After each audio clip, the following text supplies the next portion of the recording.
Olá, começamos mais uma semana, ainda tendo uma leitura da semana anterior, aonde os dados de inflação nos Estados Unidos, tanto o CPI como o PPI, vieram dentro do previsto, acalmaram o mercado. Os últimos dados de trabalho também deram uma apaziguada.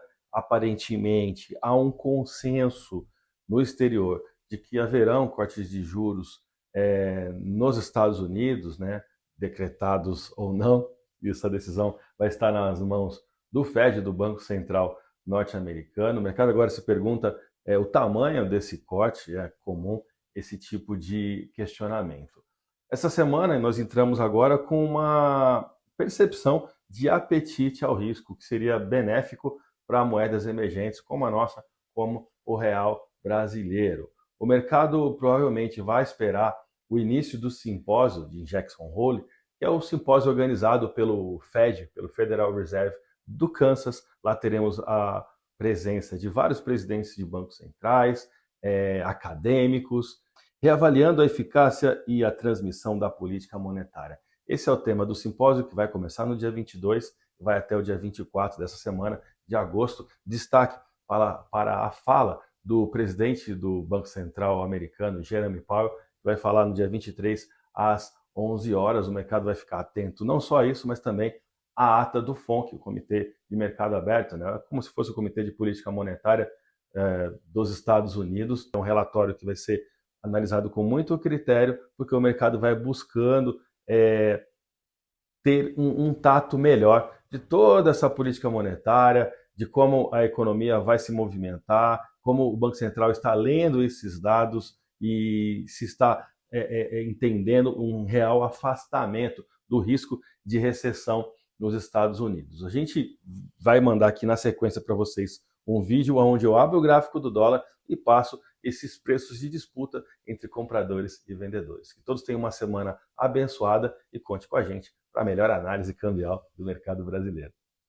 Gráfico do dólar na tela aqui com vocês. Queria compartilhar algumas informações importantes para essa sessão de segunda-feira, dia 19 de agosto. Bom, ah, o mercado ainda segue em contexto de alta, né? Ó, reta A, B, C e D, configurando eh, topos e fundos ascendentes, certo? Esse topo aqui, ele com relação a esse aqui é um fundo, perdão, ascendente. Esse topo com relação a esse topo é um topo ascendente. E o que que nós fizemos? Respeitando ainda o contexto de alta. Eu peguei a reta C, que estava aqui, só para eu ter uma mesma noção da amplitude de um movimento de alta, caso esse movimento continue, e coloquei aqui bem em cima desse último fundo, que é o ponto Z, na taxa spot de 5,42, que é onde o mercado está caminhando de lado desde de um, dois, três, quatro pregões atrás. Desde a última terça-feira, o mercado não conseguiu romper e fechar abaixo de R$ 5,42. Então, respeitando o contexto de alta, se o mercado continuar subindo, para onde ele iria? Projetamos a reta C para um contexto futuro, para ter essa melhor visualização.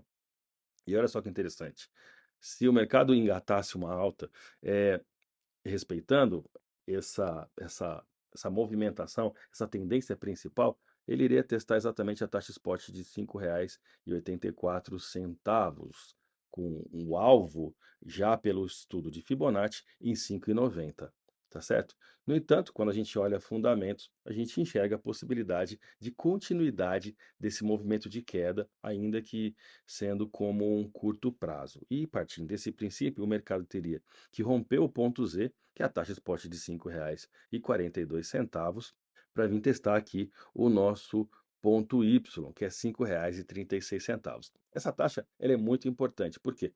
Porque abaixo de R$ 5,36, o mercado perde o contexto de alta que ele está carregando desde junho.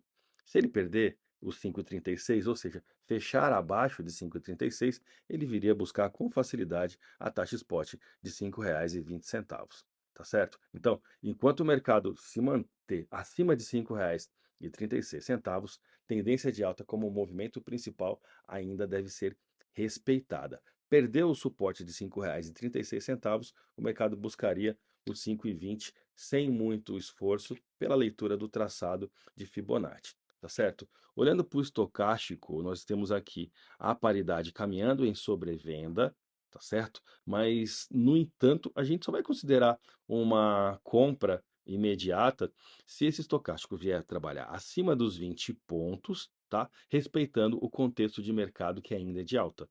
Tá, então é a conjunção, né? Na verdade, é a junção de fatores. Esse é quando a gente correlaciona o estocástico com o contexto de mercado, o contexto ainda está de alta. Se o estocástico agulhar para cima, acima desses 20 pontos aqui que eu estou mostrando para vocês, aí sim o mercado poderia projetar esse movimento de alta, tá certo?